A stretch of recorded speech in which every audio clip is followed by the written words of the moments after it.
तो मेरी बात शुरू करूं उसके पहले गुरुदेव को प्रणाम करते हुए मेरी बात शुरू करने जा रहा हूं। जिंदगी जिस मोड़ पे आप लोग खड़े हो, वो कहानी जहां से शुरू होती है और वो कहानी कहां खत्म होती है उसको सुन लो। सबसे पहले तो आज के 3 दिन पहले मेरे पास एक व्हाट्सएप आया किसी का, पता नहीं उसने मुझे को जानबूझ के भेजा था या ग्रुप में फॉरवर्ड किया किसी ने, कि जिस शहर में, शुरू कर रहा हूं बात मेरी, कि जिस शहर में आज एक कमरे में आपका दम घुट रहा है, यानी हम किराए के मकान पे रहते हैं, छोटा सा कमरा होता है और हम सब सामान्य परिवारों के बच्चे होते हैं। जब मैं एक अध्यापक का बेटा रहा हूं, ऑलमोस्ट शायद वही लोग बैठे होंगे जिसके पिता की इनकम 1 लाख से कम होगी, करीब करीब वही लोग हैं यहां पर। हो सकता है कुछ लोग लाख रुपए तनख्वाह, इनकम बहुत होती है। तो हम उसी स्टेटस से आए जहां से मैं आया हूं। आवाज नहीं भाई, देख ओ कैमरा मैन बैक की शूटिंग नहीं कर रहा, देख तुम यार बोल नहीं भाई। तो वो एक मैसेज मुझे लगा कि मुझे किसी ने भेजा कि मैं उस फेज को, लास्ट फेज में खड़ा हूं, उस फेज के, उस कहानी के आखिरी फेज में खड़ा हूं, आप फर्स्ट फेज में खड़े हो। तो फर्स्ट फेज से आखिरी फेज कैसे होता है वो तय किया मैंने। तो उसने कहा कि अभी तुम किसी शहर के एक छोटे से कमरे में अपने आप को गुठा गुठा महसूस करते होंगे। जब आप कमरे से बाहर निकल के किसी का बड़ा मकान को देख रहे होंगे, किसी की बड़ी कार को देख रहे होंगे, तो आपको टीस होती है और आप मेहनत करते हो, मेहनत करोगे तो आपका घुटन भरा कमरा किसी शहर में, इस शहर या किसी जो भी आपका शहर है, आज इस कमरे में, जिस शहर में आप घुटन भरे कमरे में रहते हो और घर से बाहर जब निकलते हो, कमरे से बाहर जब निकलते हो, तो किसी का बड़ा घर देख के, किसी की बड़ी कार देख के आप हल्के से फ्रस्ट्रेशन में आते होंगे। लेकिन आप याद रखें, आप मेहनत करते जाओगे तो किसी ऐसे शहर में आपका एक बहुत शानदार घर होगा। और फिर आप जब 45-50 पे आ जाओगे हमारी तरह, तो वापस आप अपने गांव की तरफ मुंह करने के लिए, वो शहर का बंगला है ना दोस्तों, वो आपको बोर करने लग जाएगा। तो मुझे लगा किसी ने ये मुझको भेजा है, क्योंकि मैं इसी शहर में 1988 में इंजीनियरिंग की तैयारी करने के लिए आया था। एक 6x8 की कोठरी में किराए पे रहा था और आज एक ठीक से घर में रहता हूं। लेकिन पैरेलल मैंने मेरे गांव में मेरे पुराने घर को ठंडा करना बोलते हैं, डिस्ट्रॉय करना शुभ नहीं होता है, उसको ठंडा करके हम नया घर बना रहे हैं। तो जिंदगी इतनी सी है कि कोठरी से स्टार्ट होती है, एक महल में कन्वर्ट होती है, फिर आपको आपके गांव का बचपन याद आता है। जिंदगी में इसके लिए आपको आने वाले 25 साल सुबह और शाम का बिना हिसाब किताब लगाए काम करना पड़ेगा। तब जाके 50 साल के बाद की जिंदगी आपकी बहुत प्यारी होगी। और जिंदगी वही होती है जो 50 के बाद स्टार्ट होती है, जो तब तक चलती है जब तक आपका शरीर है, जब तक आप में सांसें हैं, उसके लिए आप काम कर रहे हैं। आप ये कभी नहीं सोचें कि मैं पढ़ के नौकरी लग जाऊंगा। जिंदगी इतनी सस्ती नहीं है यार, आप कुछ भी कर सकते हैं। आप इससे बहुत से बच्चे होंगे, सर मैं तो बस कैसे भी करके एक बार जॉब में चला जाऊं। आप केवल जॉब को नहीं दे, आप कोचिंग में केवल जॉब के लिए नहीं आए हैं। एक शब्द है मेरा, वर्क कल्चर। आप काम करना सीखें। गवर्नमेंट जॉब आपका लगता है ये आपकी लास्ट प्रायोरिटी है, होनी चाहिए, फर्स्ट प्रायोरिटी नहीं होनी चाहिए। लग गया, ठीक है, इस पर कर लूंगा मैं। आप वर्क करना सीखें, आप काम करना सीखें। आप काम करेंगे तो नो डाउट इस देश में सरकारी नौकरियां सबको नहीं मिल सकती। ये देश की व्यवस्था हमारी इस प्रकार की नहीं है कि हमारी आबादी इतनी ज्यादा है, गवर्नमेंट जॉब इतने कम है। और दोस्तों सारे गवर्नमेंट जॉब की तरफ जाएंगे तो फिर तो बहुत मुश्किल है। मैं गवर्नमेंट जॉब करता तो मैं एक परिवार पालता, आज मैंने 650 जॉब दे रखा है। तो आप उस तरह भी सोचें डियर, आप फर्स्ट। लेकिन आप क्या है, मैं आप में से एक हूं, माफी चाहता हूं, आप ये नहीं माने कि मैं गेस्ट हूं, मैं आप में से एक हूं। मेरा गांव सीकर जिले का आखिरी गांव है, चूरू डिस्ट्रिक्ट के बॉर्डर पे मेरा गांव पड़ता है। रतनगढ़ तहसील, फतेहपुर तहसील के बॉर्डर मेरा गांव है। आप यकीन नहीं करेंगे कि मेरे गांव में पीने का पानी नहीं था, पड़ोस के गांव से पानी आता था। वो पानी रात को 12 बजे आ सकता था, रात को 1 बजे आ सकता था। मां जगाती थी, सर पे घड़े रख के हम रात को पीने का पानी लेके आते थे। गर्मी की छुट्टियों में हमारे गांव की जो ट्रांसपोर्ट व्यवस्था थी, बस वो बंद हो जाती थी, कच्चा रास्ता था मिट्टी की धूल से। तो हम फतेहपुर से रोसावा 18 किलोमीटर पड़ता है, वो पैदल जाना हमारे बहुत कॉमन था। 18 किलोमीटर शहर आना तो हमारे कोई प्रॉब्लम नहीं थी। सुबह उठे 4 बजे फतेहपुर आ गए, फतेहपुर पूरा दिन में काम किया, जो करना, चले वापस, ठंड होते ही 5 बजे वापस गांव पहुंच गए। तो उसी प्रोसेस से निकले लोग, हम लोग। तो आप लोग केवल गवर्नमेंट जॉब को ध्येय बनाओगे तब तो जिस प्रतियोगी परीक्षा की तैयारी करोगे तो लोगों की निगाहों में आप सफल या असफल कहलाओगे। रिजल्ट आया फर्स्ट ग्रेड का, सेलेक्ट हो गए, सफल हो गए, नहीं हुए तो असफल हो गए। हम लोग तैयारी करते हैं, आईटी हो गए तो सफल हो गया, आईटी में तो असफल हो गया। तो मुझे ये बात बताओ, यदि सफलता और असफलता का रिजल्ट होता तो आप सब साइंस स्टैंड हो, सब बायोलॉजी या मैथ के हो, तो हमारी निगाह सब असफल हो। आपका ना तो नीट में हुआ ना आईटी में हुआ, तो आप असफल हो गया। आप किसी के एग्जाम में असफल थे। मेरे जगह खड़ा हो, देखो, मेरी कोचिंग को रेफरेंस मानो तो यू आर फेलियर, आपका वही नहीं सिलेक्शन ना। आपने कोई एक गेम खेला, कल इंडिया ने मैच खेला, इंडिया मैच हार गई, तो क्या इंडिया क्रिकेट भूल जाएगी, क्रिकेट बंद कर देगी क्या? एक वन मैच, एक जिंदगी का एक मैच आपकी जिंदगी नहीं हो सकता। जिंदगी में बहुत सारे मैच होते हैं, ना हार का मैच आखिरी है, ना जीत का मैच आखिरी है। तो वापस पॉइंट पे आता हूं मैं कि गवर्नमेंट में सिलेक्शन होने से नो डाउट में बहुत खुशी होनी चाहिए, वो आधार है। क्योंकि हमें आप सब से, आप सब वो बच्चे हो, आप में से बहुत से बेटे बेटियां मैरिड भी होंगे, उन पे परिवार की जिम्मेदारी है। आपको सबसे पहले अपने परिवार को चलाना है। मैं ऐसे सैकड़ों लोग जानता हूं जिन्होंने 3rd ग्रेड के अध्यापक से अपनी जर्नी शुरू की, वो कॉलेज लेक्चर हैं, स्कूल लेक्चर हैं, वो आईएएस हैं। और रही बात कंपटीशन की, तो मैं नाम तो कोट नहीं करूंगा, मेरा बहुत लाडला पारिवारिक लड़का है। 3rd ग्रेड का एग्जाम दिया, सिलेक्ट नहीं हुआ, 2nd ग्रेड दिया, सिलेक्ट नहीं हुआ, 1st ग्रेड दिया, सिलेक्ट नहीं हुआ। कोई काम का नहीं आपके हिसाब से। तो वो बात जीएसटी में कमिश्नर है, उसने भी यूपीएससी दिया, यूपीएससी ठोक गया। वो जिंदगी कुछ पता नहीं चलता है। तो शायद उसका 3rd ग्रेड में इसलिए नहीं हुआ कि उसकी डेस्टिनेशन क्या थी, कमिश्नर की थी। वो 3rd ग्रेड का टीचर लग जाता तो शायद पढ़ाई छोड़ देता। इसलिए जिंदगी में मेरी बात को अब तक सार करूं कि किसी प्रतियोगी परीक्षा में सफलता असफलता जिंदगी परिभाषा नहीं है। केवल गवर्नमेंट जॉब का लगना सफलता नहीं है। और गवर्नमेंट को आप कोई तैयारी कर रहे हो, गवर्नमेंट जॉब की किसी प्रतियोगी परीक्षा में आप सफल हो जाते हैं तो सफलता नहीं है, और असफल होते हैं तो असफलता नहीं है। फिर से मेरी बात कोट करता हूं, यदि एक परीक्षा का नाम ही सफलता है तो मैं जहां खड़ा हूं वहां आप सब असफल हो। क्या मेरी बात स्वीकार करोगे? आप उसको कैसे सफल है सर, हम एमएससी किए हुए, अब असफल नहीं होना।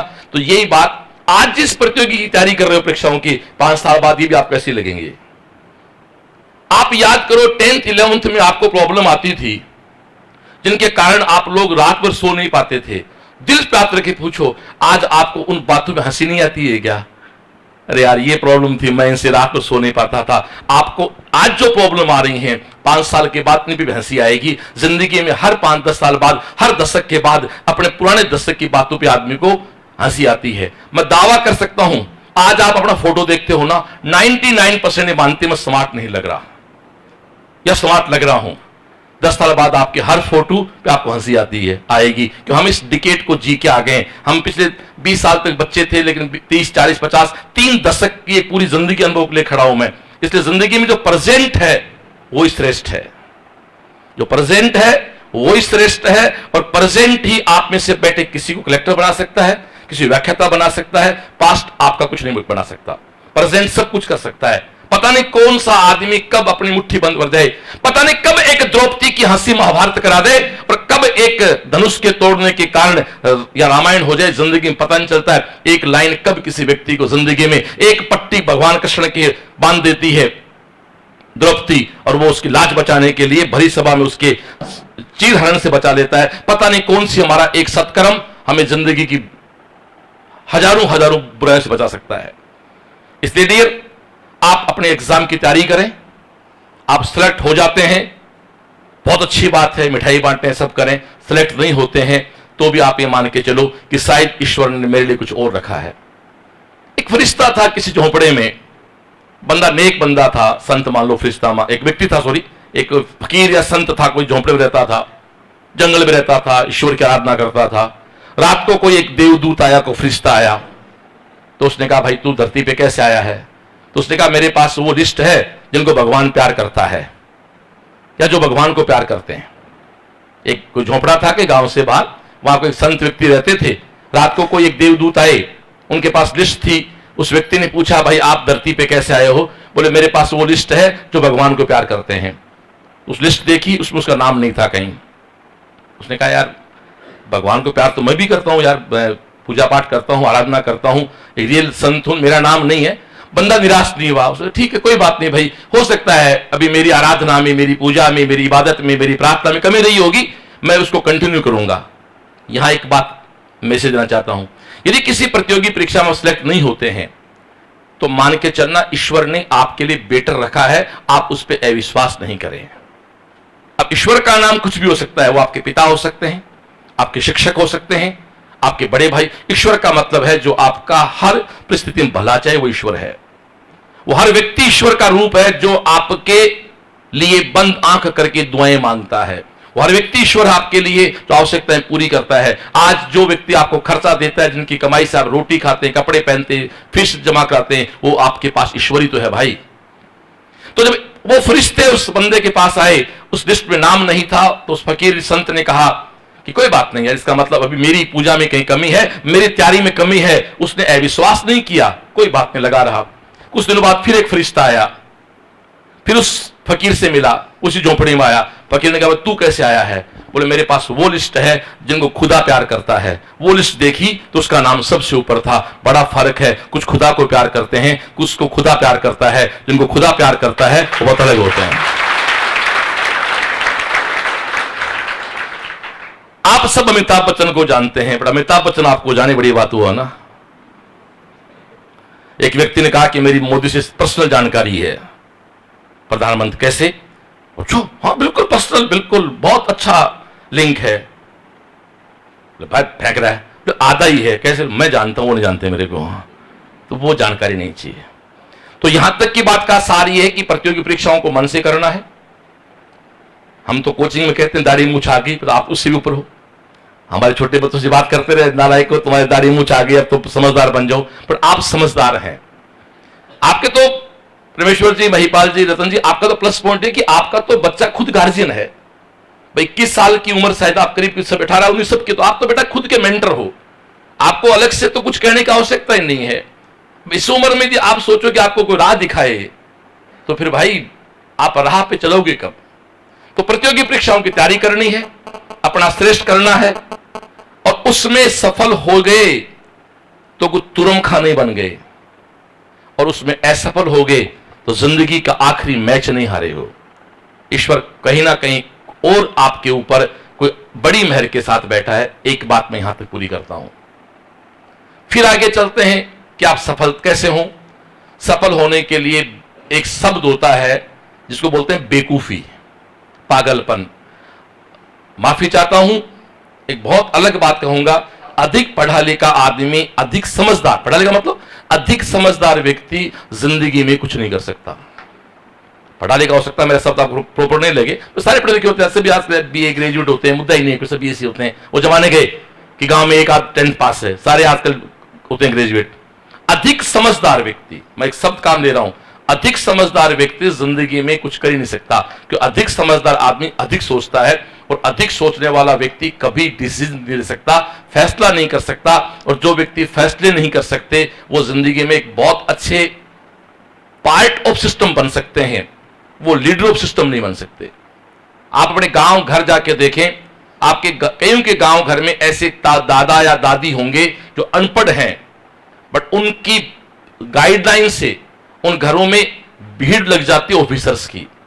दादी की चलती है, कहीं दादा की चलती है, कहीं ताऊ की चलती है, कहीं पिता की चलती है, कहीं चाचा की चलती है। और नॉर्मली कोई 8th 10th पास होते हैं, ऐसे आप हर गांव में मिल जाएगा। उनके बच्चों से मिलो, वो अच्छी अच्छी पोस्ट में सेट हो जाते हैं, अच्छे व्यवसाय में सेट हो जाते हैं, क्योंकि उनके पास जिंदगी की डिग्री है। जो दोस्तों कहते हैं ना कि ज्ञान बादाम खाने से नहीं, बजट खाने से आता है ना, या पढ़ते हो व्हाट्सएप पे, क्योंकि बादाम से दिमाग आता। तो शायद हम जितने लोग बैठे हैं, हमारी सामर्थ्य किसी की नहीं है इस लेवल पे जहां मैं खड़ा था कि हम बादाम खा सके। तो डियर, बादाम और इनसे होता तो फिर वो हमारा, यहां छोड़ दो इसको, वो हमारा बिखरी जुल्फ और अब्दुल कलाम, जिसके पास बचपन में रोटी नहीं है खाने को, वो साइंटिस्ट कैसे बन गए? तो राष्ट्रपति बनाना एक मुद्दा है। राष्ट्रपति पॉलिटिकली पोस्ट है, उस पर कोई बन सकता है, तो मिसाइल मैन तो अपने ज्ञान से बने थे ना।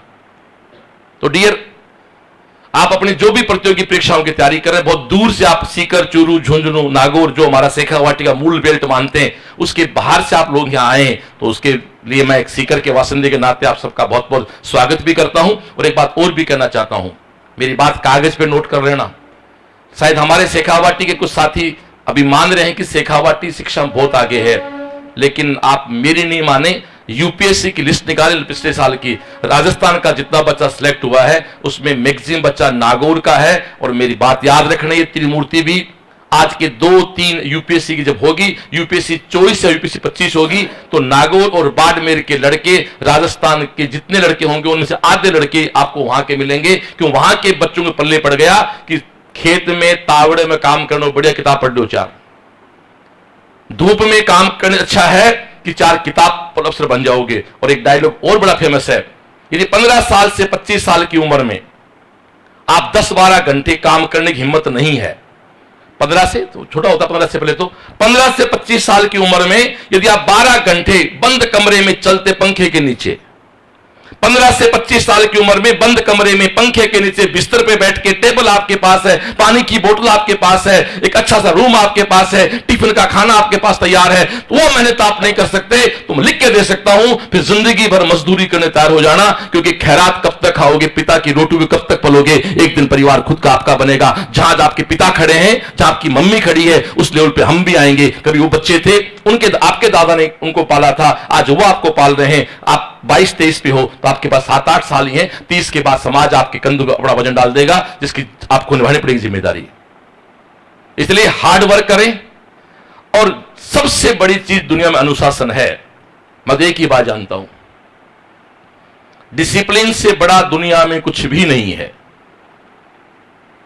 मेरे इंस्टीट्यूट में आप कभी आओ, विजिट करो, वहां 4 लाइन लिखी हुई है, शिक्षा, सुरक्षा, सफल संस्कार और सफलता। शिक्षा देंगे सबके पास। आजकल तो ऑनलाइन गूगल और ये वो इतना ज्ञान पड़ा है। एक बात और सुन लेना भाई, नॉलेज, आंकड़ों का संग्रहण और ज्ञान, ये 2 अलग चीज हैं जी। आंकड़ों का संग्रहण और ज्ञान ये 2 अलग चीज हैं। आंकड़ों का संग्रहण तो कई बार बहुत लोग कर लेते हैं, बट उसको एग्जाम में अप्लाई कैसे करना है ये पता होना चाहिए। कई बार मैं देखता हूं एक अनपढ़ सा व्यक्ति, पता नहीं कौन से वो आता फेसबुक पे, उसको देश के सारे स्टेट की राजधानी वो लाइन से टप टप बोलता रहता है। मुझे याद नहीं है, आपको कुछ याद नहीं है। आदमी कलेक्टर बन जाए याद नहीं होती, वो आदमी तब फास्टली बोलता है, यूट्यूब पे पढ़ा देखा मैंने, सारे जिले लाइन से बोल देता है, अपन लाइन से नहीं बोल सकते। आप तो उस फील्ड के लोग होंगे, आर्ट्स के, या आप तैयारी कर रहे हो, आपको साइंस के किसी 12वीं के बच्चे को पूछ लो जो आईटी टॉप कर रहा है, वो नहीं बोल सकता, क्योंकि वो एक आंकड़ों का संग्रहण है उसका। भी कोई आदमी 33-34 जिले जो सबके नाम बोलता है, तो वो कोई इंटेलिजेंस ही नहीं है, वो आंकड़ों का संग्रहण है। आप जिस सब्जेक्ट की तैयारी कर रहे हो उसका ज्ञान आपके पास है कि नहीं है। आप तैयारी कर रहे हो यहाँ फर्स्ट ग्रेड की, आपको तो मुझे और में बहुत अच्छा बजाना आता है, मुझे डांस बहुत अच्छा करना आता है, तो वो तो आती ही नहीं यूपीएससी फर्स्ट ग्रेड में, तो फिर आपको फर्स्ट ग्रेड की तैयारी छोड़ के ड्रामा स्कूल ज्वाइन करनी चाहिए। आप ये तो करना पड़ेगा कि आपका ज्ञान क्या है। तो डियर वो आजकल आप एक श्रेष्ठ कोचिंग में, एक बार ताली बजाएं अपनी संस्था के लिए। आप उन लोगों के हाथों में हो जिन्होंने अपना पूरा जीवन दे रखा है।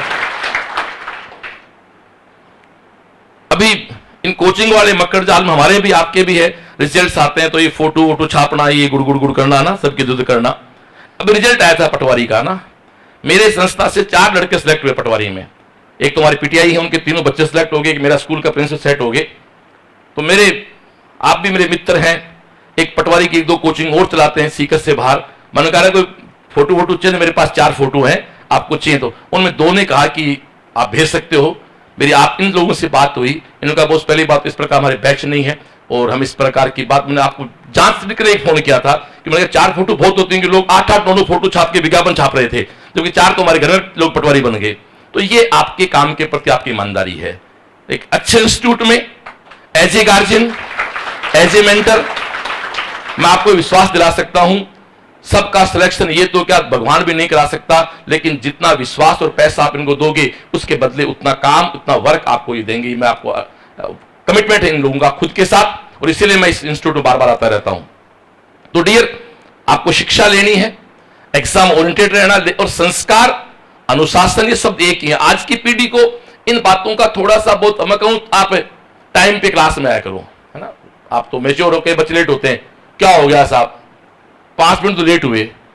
5 मिनट लेट हुए तो मैं मेरे बच्चों से कहता हूं मैथ्स में कभी आधे घंटा खाना लेट कर दे तो आप थाली नहीं बजाते लग जाते होगा। मैंने कहा 10 मिनट टीचर लेट आए तो आप कहते हो क्या मत टीचर ने समय पे आप नहीं आ सकते। मैं कहता हूं सबसे बड़ा वो है जो 5 मिनट लेट होता है, बूढ़ा सबसे बूढ़ा हुआ है। आप अपनी लाइफ के 5 मिनट मैनेज नहीं कर सकते यार। क्लास आपकी 1:30 बजे है, आप 1:25 पे आके बैठोगे ना, उस क्लास का अपना मजा होगा। आप 1:35 पे आके बैठोगे, वो क्लास आप आके देख लेना, वो क्लास आपकी पूरी खराब हो जाएगी। एक अनुशासन शब्द इसको लेके लोगों को पता दिमाग क्या फितरत है। अनुशासन मतलब पता क्या होता है, कई लोग पता क्या मानते हैं, उसका मतलब है कि सिली सी पैंट पहनी हुई, सिंपल सा शर्ट पहना हुआ, बालों में सरसों का तेल लगाया हुआ, उसको तो झंडूबाम कहते हैं। वो अनुशासन नहीं है, वो तो भोंदू कहलाता है। अनुशासन का मतलब है, अनुशासन का मतलब है खुद के साथ किया वादा निभाना। और आपका खुद से वादा यह कि मुझे मेरे परिवार को आगे बढ़ाना है। आप मैं के लिए काम ही नहीं करें, आप हम के लिए काम करें। मैं मेरे परिवार के लिए पढ़ रहा हूं, मान के चला बहुत सारी पॉजिटिव वाइब्स हैं वो आपके साथ हो जाएंगी। अनुशासन की क्या फर्क है, इसका एग्जांपल देता हूं मैं। किसको कहते हैं अनुशासन? आपके पास 2 ड्रेस है, मेरा एक बहुत फिक्स एग्जांपल है। एक ड्रेस आपके पास 5,000 रुपए की बढ़िया वाली, विशेष बेटियों से बात करते हैं, इनको बहुत दिक्कत होती है, जाती है फंक्शन क्या पहने क्या नहीं पहने, छोरे फिर कुछ पहने थे बेचारे। हाँ मैं भी इसी समाज का प्राणी हूं भाई। आपके पास एक ड्रेस है बेटा 5,000 रुपए की और एक ड्रेस है 1,000 रुपए की। बस इतनी बात सुनना, एक 5,000 की है, एक 1,000 रुपए की। आपको किसी बर्थडे पार्टी में जाना है, कौन सी पहनोगे? 5,000 वाली, वो अच्छी है। अब आगे चलो, 5,000 की ड्रेस धुली हुई है बट प्रेस नहीं की हुई है, और 1,000 रुपए की ड्रेस धुली हुई है प्रेस भी की हुई है। अब बताओ कौन सी पहनोगे? जो प्रेस की हुई हो। प्रेस ने क्या किया? 5,000 का कपड़ा महंगा, अच्छा पैसा लगा तो अच्छी बात, इसमें कहने की बात ही क्या भाई।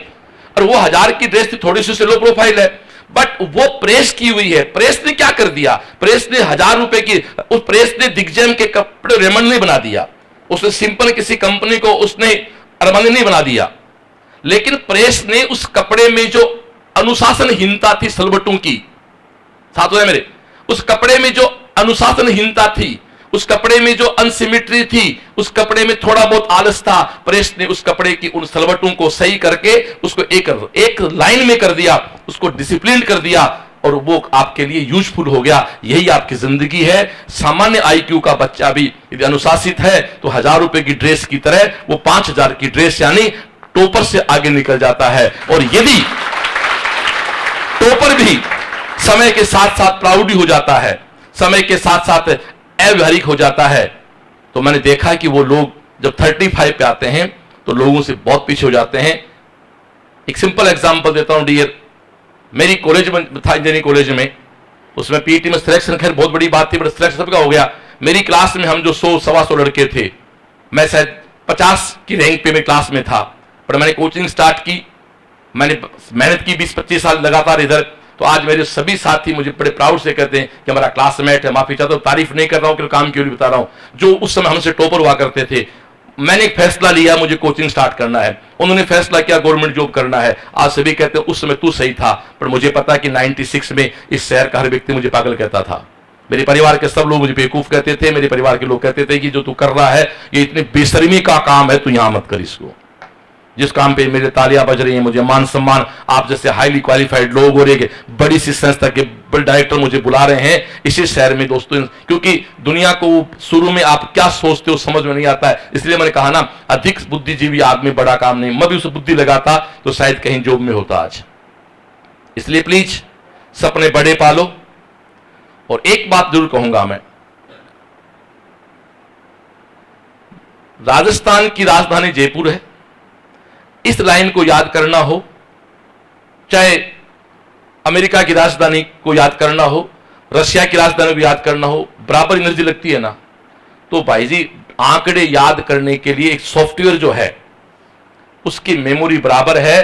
तो चाहे तैयारी पटवारी की कर लो, चाहे कलेक्टर की कर लो, कुछ आंकड़ों को, कुछ ज्ञान को अर्जित करना है। केवल दिमाग की सोच का खेल है, जो सोचोगे वही बन जाओगे, ये मैं अनुभव से कह सकता हूं। कई बार 12वीं पास बहुत से बच्चे होते हैं 90% वाले, नहीं नीट जेई नहीं करेंगे, वो बीएससी एमएससी कर लेते हैं। उसकी बुराई नहीं कर रहा, लेकिन उससे कम परसेंट का बच्चा कॉन्फिडेंस से किसी कोचिंग में आ गया, वो नीट या जेई क्रैक कर लेता, जबकि 12वीं में उससे कम होशियार था, पर उसका विजन था कि मुझे एग्जाम में क्रैक करना कंपटीशन को। इसलिए आप अपनी सबसे पहले आप किसी गवर्नमेंट जॉब में जाओ, अपने जॉब को सिक्योर करो, ताकि आपको पिता से पैसे नहीं मांगने पड़े। सबसे पहले गवर्नमेंट जॉब सिक्योर कर लो। और गवर्नमेंट जॉब थोड़ा सा, सरकारी व्यवस्थाएं बड़ी अजीब सी आजकल, आपको इसमें बहुत ज्यादा टाइम लगता है। तो एक बार किसी कोचिंग में प्रॉपर कोचिंग आपने कर ली, फिर आप उनके टच में रहो, उसके बाद आप कोई प्राइवेट कहीं जॉब ज्वाइन करके और आप अपनी दूसरी तैयारियों के साथ जुड़े रहें।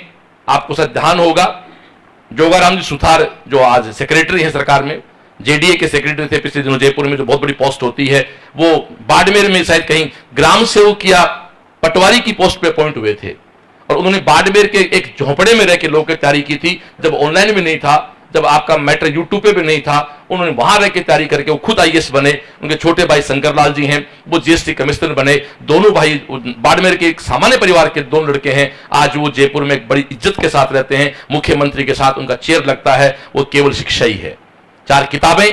एक सामान्य से किसान के बच्चे को सीएम मुख्यमंत्री के साथ चेयर डाल देते हैं। मुख्यमंत्री की चेयर पे मुख्यमंत्री बदल सकता है, लेकिन आईएएस अफसर की चेयर कभी बदलती नहीं है, वो फिक्स रहते हैं। ब्यूरोक्रेट्स फिक्स होते हैं, पॉलिटिशियन बदलते रहते हैं। आज कोई और है, कल कोई और होगा।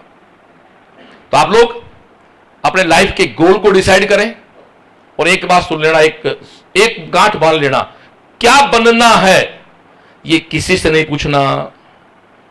हमारे पास के लड़के आते हैं, वो से बोलते सारी बातें वो पड़ी हुई है, नीट को टॉप कैसे किया जाए, मैं तू नहीं कर सकता तो कैसे, मैं टॉप करते हैं ना, पूछते नहीं है। शेर कभी नहीं पूछता कि शेर क्या होता है। जंगल में शेर राजा है, इसके चुनाव नहीं होते हैं। आपको मंजिल डिसाइड, एक बात ध्यान सुन लेना, क्या बनना है ये आपका फैसला है। उसमें आप चाहे 1 साल लगा दो, 2 महीने लगा दो, कहां जाना है मंजिल डिसाइड आप कर लो। हम लोग तो फिर आपको संसाधन देने वाले लोग हैं। आपने जयपुर जाना है, ये डिसाइड आपको करना है। आपको जयपुर जाना है, डिसाइड आपको करना है। अब हमारी सामर्थ्य, हमारी मतलब शिक्षक की, परिवार की, वो आपको कार की उपलब्ध करा सकते हैं, वो आपको बस उपलब्ध करा सकते हैं, वो आपको ट्रेन उपलब्ध करा सकते हैं, वो आपको हवाई जहाज उपलब्ध करा सकते हैं। वो डिपेंड करता है कि आपके परिवार की और आपके टीचर्स की काबिलियत कितनी है। वो हम केवल सर्विस प्रोवाइडर हैं, आपके पेरेंट्स और हम, आपके माता पिता, पेरेंट्स का मतलब जो भी घर के लोग हैं, पेरेंट्स और आपकी संस्था जो है वो केवल सर्विस प्रोवाइडर है।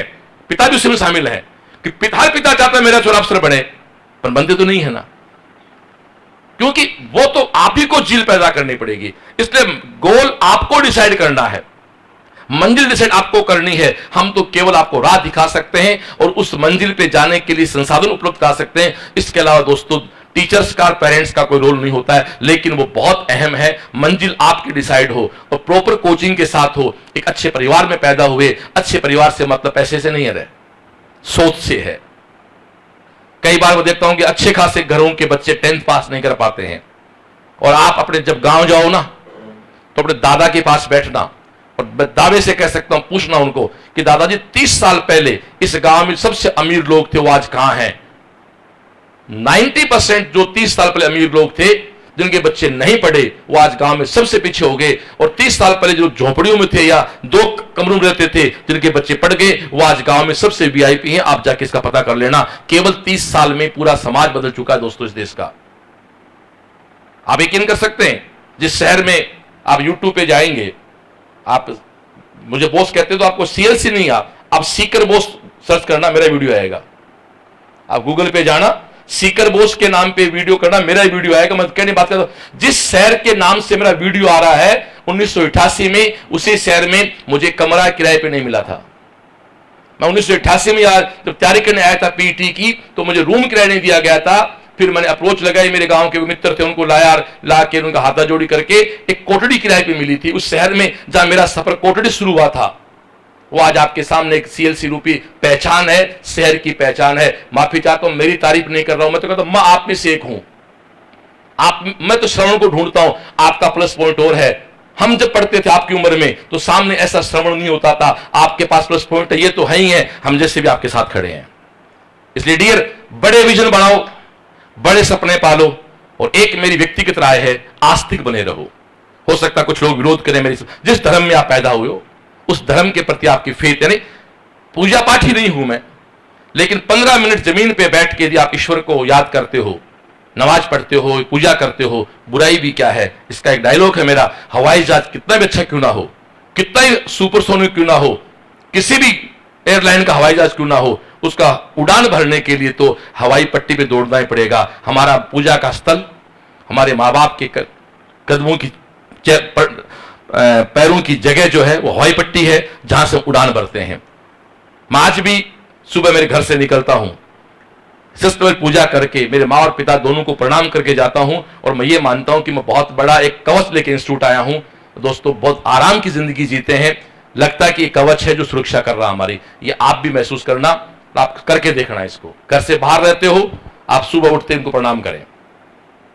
10 मिनट 15 मिनट, आप किसी व्यक्ति को 10 मिनट तो अकेला बैठ के ध्यान लगा ले, रूढ़िवादिता है। 1 घंटा बनवारी जी की कॉमेडी सब देख लेते हैं, वो है ना,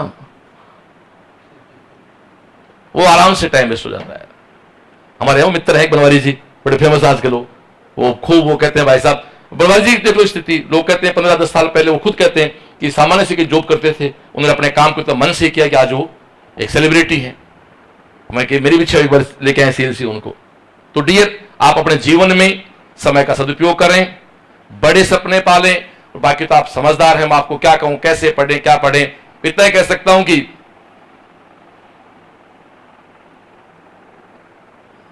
अपने मन से पूछ लो, मैं उसकी सफलता की गारंटी दे सकता हूं। पढ़ते पढ़ते अकेले कमरे में बैठे हो, महीने में कभी ना कभी आपकी आंख में पानी आ गया हो और चुपचाप ऐसे पूछ लिया हो ना, वो आदमी गारंटी लाइफ में हार नहीं सकता। जो आदमी अकेला बंद कमरे में, सबके सामने नहीं, सबके सामने आंख भरना तो कायरता है, पर बंद कमरे में किसी आंख में पानी आना उसके अंदर का ज्वालामुखी है, जो जब फटता है तो कयामत आ जाती, इतिहास बन जाते हैं। जिस शहर में तुम बैठे हो ना, ये पुलिया जो है यहां फाटक हुआ करता था। दैनिक भास्कर अखबार के संपादक कमल जी गुरु जी हुआ करते थे, जो अब शरीर से नहीं है। मैंने कोचिंग स्टार्ट किया था तो इस फाटक के इधर 96 में, आप सह कहोगे बोस क्या सर आप क्या कह रहे हो, 96-97 में फाटक के इधर ऑटो वाला शाम को 6 बजे बाद आता नहीं था। रियलिटी है ये पूरा शहर बस गया, इधर बसाना पड़ता भाई, पूरा जीवन देना पड़ता है। और इसी रोड पे ही सब कुछ है। चाहे कोई कितना बड़ा बालेश्वर शहर में आ जाए, उसको अपनी दुकान इस रोड पे खोलनी पड़ती है, कि इस रोड ही कीमती है। दोस्तों, एक पूरा शहर बन जाता है, वो आप में भी काबिलियत है। और मैं तो इनसे भी अपील करता हूं, आप लोगों से निवेदन करना चाहता हूं, मेरे शहर में एक बड़ी कमी है। मेरे शहर में प्रॉपरली कोई कोचिंग नहीं है यूपीएससी का, आरपीएससी को आरएस बोलते हैं। आप जो बच्चे तैयारी कर रहे हो, क्योंकि उस रास्ते में वही लड़का चल सकता है, वो लड़की चल सकती है जो उस कंपटीशन से गुजरा हुआ है। मैंने पीएमटी पीटी कोचिंग क्यों स्टार्ट किया, मैंने नहीं किया हुआ था।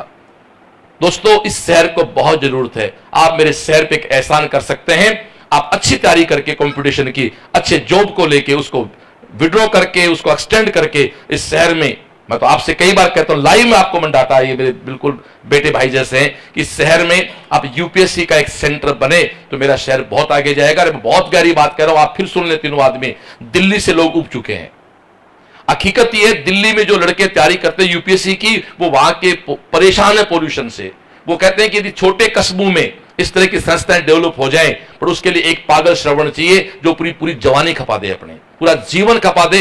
31 जनवरी 96 को लगा था, 22 आ गया, पता ही नहीं चला कब 28 साल जीवन की बीत गए। यूं पलट के देखता हूं तो कल किसी बात लगती है। पूरी जवानी जो व्यक्ति अपने जीवन खपा देगा, तो इस शहर में एक ऐसी संस्था भी खड़ी हो सकती है जहां से कलेक्टर बनते हैं, आईएएस बनते हैं, आईपीएस बनते हैं, आरएस बनते हैं, आरकेएस बनते हैं। ये आप लोग कर सकते हो, आप लोग कर सकते हैं, आपका ग्रुप कर सकता है। ये हमारा सिलेबस नहीं है। आप अन्य डिस्ट्रिक्ट से आए हैं, आप अच्छा करें, और आप अपने आप को ये नहीं माने कि हमको डिस्ट्रिक्ट बैकवर्ड है, कि मेरे गांव से ज्यादा बैकवर्ड गांव आप किसी का नहीं है। तो डियर, ईश्वर आप सबके सपने पूरे करे। आप अच्छी संस्था के साथ चल रहे हैं, 10-12 घंटे आप पढ़ाई करते ही होंगे। और एक मेरी आपसे रिक्वेस्ट है, प्लीज आप सोशल मीडिया का उपयोग नहीं करें। आप चाहे कितने समझदार हो, जब रील आएगी तो देखेंगे। और ये रील वाला एक ऐसा बिजनेस स्टार्ट हो गया है, इससे देखने वाला बर्बाद है, बनाने वाला आबाद है। मैं अक्सर मेरे बच्चों से कहता हूं, इस शहर में दो प्रकार के बच्चे आते हैं। एक वो बच्चे अपने महल, अपनी झोपड़ी को महल बना के चले जाते हैं, और कुछ ऐसे हैं जो सीकर को महल बना के चले जाते हैं। अपने बापू का घर तोड़ना है, और के घर बनाने हैं तो घूमो सड़कों पे, और अपने बापू का अपना घर अच्छा बनाना है तो सड़कों मत जाओ। मैं कहता हूं पैसा आपके पास है, चलो सक्षम आप लोग, लेकिन 2000 रुपए आपकी जेब में, जान चाहूंगा टाइम अपने पास बोलने के लिए, आपके पास 2000 रुपए हैं, आपके पेरेंट्स सक्षम है, आपके लिए 2000 रुपए कोई बहुत कीमती नहीं है, लेकिन उस 2000 रुपए को तुम बाजार में खर्च करने जाओगे तो जो 1 घंटा उस 2000 के कंजप्शन में खर्च हुआ, वो 1 घंटा तो तेरे बापू का भाई भगवान के अलावा कोई नहीं ला सकता। मैं तो कहता हूं 1 घंटे आपने मां से बात भी कर ली, मैं तो उसको भी बेकार मानता हूं कि समय चला गया। बात मां से करो चाहे फ्रेंड से करो, समय के इंतजार नहीं करता है। आप समझदार हो इसलिए आप समझ सकते हो। हमारे बच्चे छोटे होते हैं, घंटे मां से, बॉस क्या है, मम्मी से बात कर रहे थे, अरे बात बेटा मम्मी से कर रहे थे। 3 घंटा परिवार से बात कर लो, 3 घंटा मूवी देख लो, समय तो गया ना। इसलिए डियर, आप रूम से बाहर कम से कम निकलें। सीकर में आप कितने घूम लो, थाने कोई गुंजाना है, 1 लाख पब्लिक घुमाएट है थाने, लोग एक ही बात जानेगा, जब रिजल्ट आओगो, प्रयास को विज्ञापन आओगो, थारी सोनी सी फोटो आएगी, तो थो लग जानेगा, घूमना तो कोई जाना है, तो सोना हो तो और वो सोना हेठ है। आपने अच्छे कपड़े पहन रखे हैं और अच्छा कपड़ा पहना मिल जाएगा, कोई पहचान नहीं है। पहचान प्रयास के विज्ञापन की फोटो से होगी, वो रिजल्ट आपका होगा तो ही छापेंगे, छापेंगे नहीं। और शुरुआत रैंक से करते हैं, क्यों भाई फर्स्ट रैंक लियो, बड़ी छाप देंगे, मैं और छाप दूंगा, मैं भी बधाई छाप दूंगा, आपको क्या दिक्कत है, बधाई हमारे प्रयास के सेट हुए। तो डियर, एक अजीब सा पागलपन, मतलब हम लोग यार 7 दिन पढ़ाई नहीं करें, नींद आ रही है यार, फिर क्यों शहर में पढ़े। जो आदमी सीकर मां के नहीं पढ़ता उससे बड़ा बेवकूफ आदमी नहीं है। अरे कम से गांव जाके मां की आग रोटी तो खा ले यार, यहां क्यों पढ़ा, क्यों टिफिन खा रहा है फिर यार, क्या मतलब है।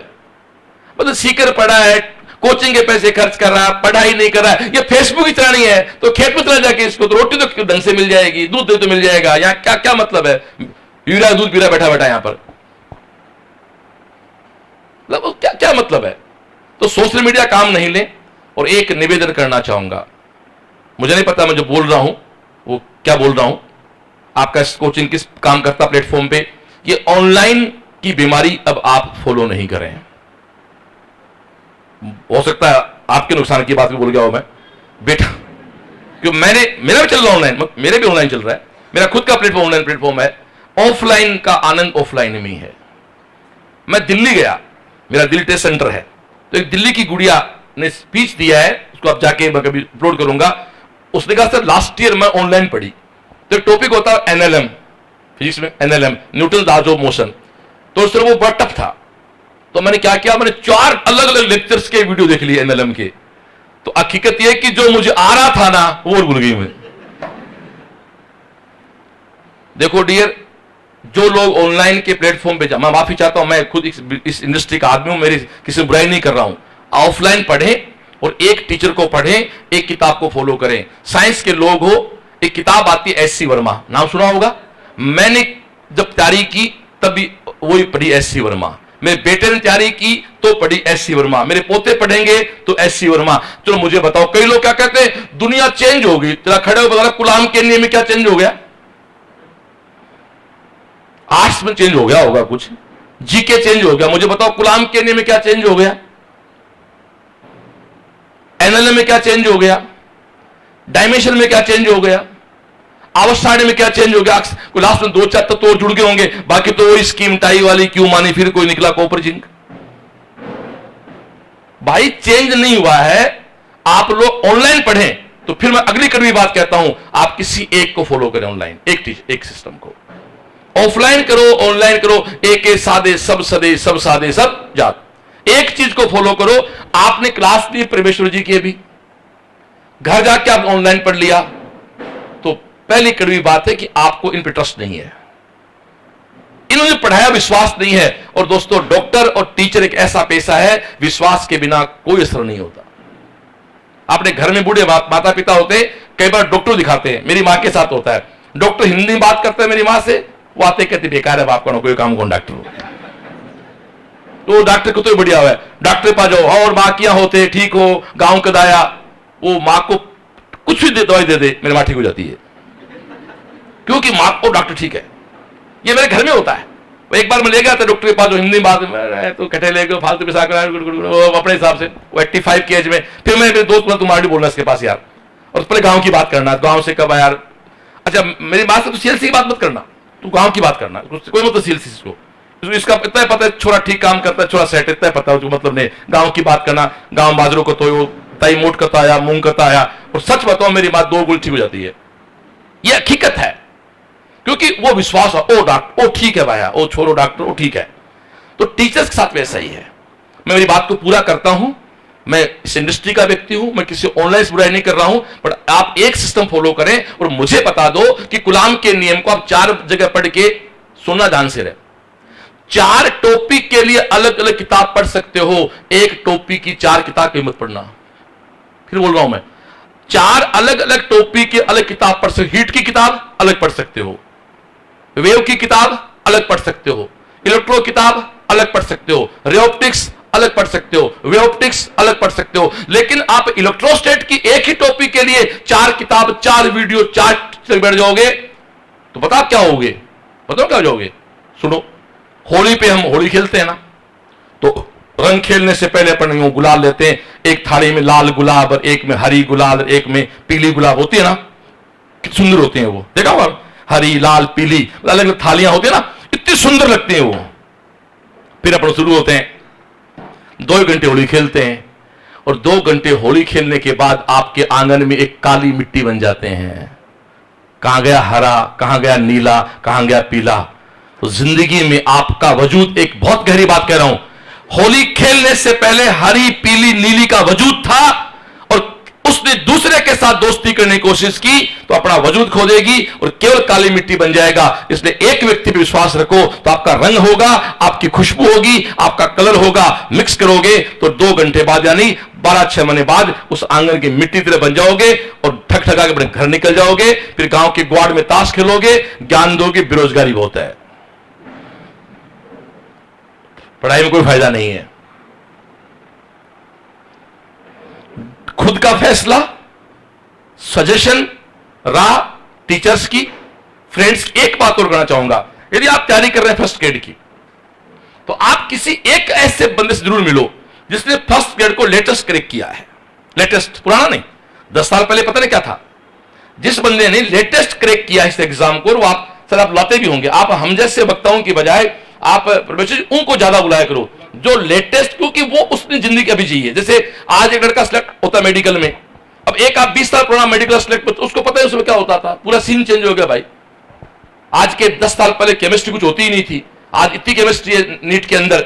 पहले 4 चैप्टर हुआ करते थे, हम जब तैयारी करते थे, एक आवर्त सारणी होती थी, एक केमिकल बॉन्डिंग होता था, एक रसायन साम्य होता था, एक आयनिक साम्य होता था। अब तो electrochemistry, thermochemistry, thermodynamics, surface chemistry, nuclear chemistry, पता है क्या क्या आ गया। तो डियर, आप उनको सुने। हाँ, यूट्यूब पे आप सफल व्यक्तियों के वीडियो जरूर देखें। आप ऑनलाइन का यदि सदुपयोग करना चाहते हो तो दिन में डिसाइड कर लो, मुझे 1 घंटे किसी सफल व्यक्ति का वीडियो देखना है। लेकिन सफल कौन, जो आपके फील्ड में हुआ हो। विराट कोहली का वीडियो कोई काम नहीं आएगा आपकी, क्योंकि क्रिकेट खेलता है। वो लड़के जो यूपीएससी सिलेक्ट हुए हैं, जो आरपीएस सिलेक्ट हुए हैं, फर्स्ट ईयर सिलेक्ट हुए हैं, और ऐसे बहुत से वीडियो इस संस्था लोग अपलोड भी करते हैं। जैसे वो एक अपने महिला की फर्स्ट रैंक आई थी, वो डिलन जी की मिसेज जो प्रिंस में है ना, तो वो आप अच्छे वीडियो, वो आपके खूब वो आए ना, नाम क्या उनका, मिसेज डिलन था ना, वो फर्स्ट, उसकी फर्स्ट रैंक आई, देख लो उनको। अपने सीकर के वो राव जो मैडम थे, जो आरएस में टॉप किया था, वो अपने अरिजी भाई साहब गाँव की था वो। तो ये सब होता रहता है। तो देखो भाई, सीधी सी बात है, बात कितनी कर लो, सुबह टाइम पे उठो, हंसते हुए उठो, क्योंकि आप में कहावत है, रोतो जाजू मरने की खबर ले आवे। जानते हो, रोता जाता मरने की खबर लेगा। सुबह उठो, आप नए कपड़े किस भाव से पहनते हो बताओ मेरे को, तो रोके बंदे हो गया, बढ़िया वाला पैंट, बेटियों के पास अच्छा सूट हो जो भी, और अपने पास बढ़िया पैंट कोट हो, तो अरे को हाथ लगा दे साइड में, अरे छोड़ यार, एक 30,000 का मोबाइल नया है तो छोटे भाई को हाथ लगा देते हो, छोट छोट नया मोबाइल है मेरा। तो भाई ये तेरा 30,000 का मोबाइल है यार, ये 50 लाख का मान ले। नए मोबाइल को, नई ड्रेस को जितने मन से वेलकम करते हो ना, तो यार 1 लाख का मोबाइल है मान लो एप्पल का, उसके लिए आप अधर रहते हो, तो क्या तेरे जीवन की वैल्यू 1 लाख ही नहीं है क्या यार? क्या तेरे एक दिन की कीमत ही नहीं है क्या भाई कोई? मैं दिनचर्या बता दूं आपको, लो सुबह उठे 5-5 बजे, अब यहां कुछ गोली देंगे नहीं जी हम तो रात को 2:30 सोते हैं, सुबह 9 बजे उठेंगे, कुछ नहीं होना है। चलो अपना खुला चैलेंज है, देश का सबसे बड़ा आदमी प्रधानमंत्री कब उठता है? देश का सबसे बड़ा बिजनेसमैन मुकेश अंबानी कब उठता है? देश का सबसे बड़ा एक्टर अमिताभ बच्चन कब उठता है? आपके घर के दादा कब उठते हैं? मैं दावे से कह सकता हूं ऐसा कोई व्यक्ति नहीं है जब आपके फादर मदर यंग थे, अभी यंग आपके मदर फादर तो दादा भी यंग थे, कभी देखा सोए उनको आपने सुबह गांव में? कभी मैंने कभी, मुझे याद नहीं आता मैं मेरे पापा को, मैंने मेरे पिताजी सोए देखा कभी सुबह। अब तो वर्द हो गए, जब यंग थे वो उठते थे। मैंने, मुझे कभी याद नहीं आता मेरी दादी को मैं सोए देखा सुबह, हमसे बड़ी उठती थी वो। उसी की देन है कि वो दुआएं हमारे, और इस लॉजिक देता हूं आपको मैं, सुबह टाइम पे उठना है। अब जो लोग लेट उठते हैं उनको आप कुछ तर्क भी कर सकते हो आप, तो मेरे पास उसका लॉजिक है। आपके घर में आपके पिताजी मान लो हेड ऑफ फैमिली है, कि दादा एक आपके फादर हेड ऑफ फैमिली है, मैं आपके घर में आपके पिता से पंगा करके क्या वहां खाना खा सकता हूं? झूठ मारो मेरे आप। और मैं आपके पिता के पांव छूं तो आपके पिताजी, तेरे थाली में 2 रोटी है ना, एक मुझे दे देंगे, श्रवण आया भैया तेरा मित्र है इसको भी खिला दे, है ना। यदि मैं तेरे पिता से मिसबिहेव करूंगा तो तेरे घर में खूब सारा खाना पड़ा है या कुछ भी पड़ा है तो तू मुझे दखिले बाहर निकालेगा, और तेरे घर में 2 रोटियां भी हैं और मैंने तेरे पिता को प्रणाम किया है तो आप क्या कहो, नहीं यार ये भी बाहर से व्यक्ति आया है भी आप उसको भोजन करा दो। तो पिता की इज्जत जरूरी है ना। आप साइंस के लोग हो, इस ब्रह्मांड का पिता कौन है? सूर्य। सब कुछ सूर्य चलता ग्रेविटी में। अब तुम सूर्य के साथ नहीं चलोगे, सूर्य की इंसल्ट करोगे तो तुम्हें ऐसा थपेड़ेगा।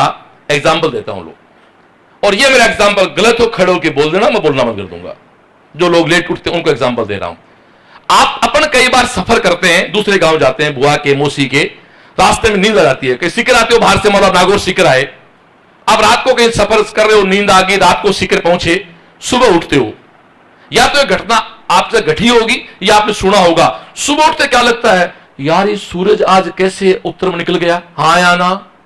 होता है ना, जिसको शहर में दिशा भ्रम कहते, गांव में कहते आदमी चुन गया। क्या ये होता कि नहीं होता है? क्यों भाई? क्या सूरज उत्तर से निकला? क्या आप दिशा भूल गए? ना आप दिशा भूले, आप उत्तर दक्षिण पूर्व पश्चिम नॉर्थ साउथ ईस्ट वेस्ट जानते हो ना, आप दिशाओं का ज्ञान भूले ना, सूरज जगह चेंज की, तो फिर ये सूरज पूर्व से उत्तर कैसे हो गया? सुनो क्या हुआ। आप जब सो रहे थे, सूरज अपना परिक्रमण करता है, आप सो गए तो आपका दिमाग सो गया, तो आप किसी सर्किल पे घूमे तो आपका शरीर तो घूम गया, दिमाग नहीं घूमा। सूरज का अच्छा बेटा मेरे साथ नहीं घूम रहा है, चल सुबह तेरे से बात करता हूं, और वो आपकी दिशा का भ्रम पैदा कर देता है। तो जो उसके लेट उठते हैं ना, वो कहते ठीक बेटा लेट उठ रहा है, तो तेरे को वो मिलेगा जो लोग झूठा छोड़ जाएंगे। बहुत प्यारी एक लाइन है एक सफल व्यक्ति की, कि आलसियों को वही मिलता है जो मेहनती लोग पीछे छोड़ देते हैं। तो आप सुबह उठे 5-5:30 बजे, यंग हो, थोड़ी देर आपको अपने आप को भी समय देना चाहिए, अपने बॉडी को भी, शरीर को भी और दिमाग को भी। योग प्राणायाम भी कह सकते हैं। इस उम्र में आप आराम से 15 से 20 मिनट कर सकते हैं। फिर आपकी जो भी कोचिंग का टाइम है उस टाइम को रहें। दिन में आप सुबह हैवी ब्रेकफास्ट करें। आप, हम गांव के लोगों की दिक्कत क्या है कि हम ब्रेकफास्ट कम करते हैं, लंच भी कम करते हैं, डिनर ज्यादा करते हैं, हम लोग उल्टा खाते हैं। ये गांव क्या दिक्कत है, रात को खूब रोट खा के सोएगा, नाश्ते की आदत हमारी है नहीं। दही रोटी सीकर में को देने से अपने को वो तो गांव मिलती है। फिर भी आप हैवी सा ब्रेकफास्ट करें, कोचिंग आए या आपको शाम की पारी तो रूम पे पढ़ाई करें। दिन में आप लंच के बाद 30 से 40 मिनट सो सकते हैं।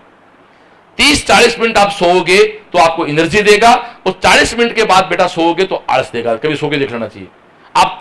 मैं भी सोया हूं, मैं 3:30 मैं 3:15 बजे मैंने फ्री हुआ मेरे काम से, 3:15 पे मैंने मेरे छोरे से कहा मैं सो रहा हूं, जगा देना मेरे को। 3:50 पे मुझे जगाया गया, चाय लेके आ गया था कि मुझे 4 बजे आना था। फिर मुझे चाय पी रहा था, जूते पहन रहा था, तो यहां से बात मेरी पाजी श्री राम की, उनका आप आराम से आ जाओ, 5 से कोई दिक्कत नहीं है। पर मैं 30 मिनट में मेरा सो के फ्रेश होके आ गया, क्योंकि मुझे बोलना था कि मुझे फ्रेश होना जरूरी था मेरे को। फिर दोस्तों आप लंच करें, कुछ रेस्ट करें। शाम को 6 से 8 का जो टाइम है ना, वो पढ़ाई का कोई टाइम नहीं है। मतलब क्लास लग सकती है, अब रूम पे एडवर्स टाइम होता है, तो आप उस समय थोड़ा घूम भी सकते हैं, डिनर भी कर लें, खाना खाने के तुरंत बाद पढ़ने नहीं बैठे, फिर आप करीब 11:30 पौने 12 लास्ट 12 बजे आप सोएं।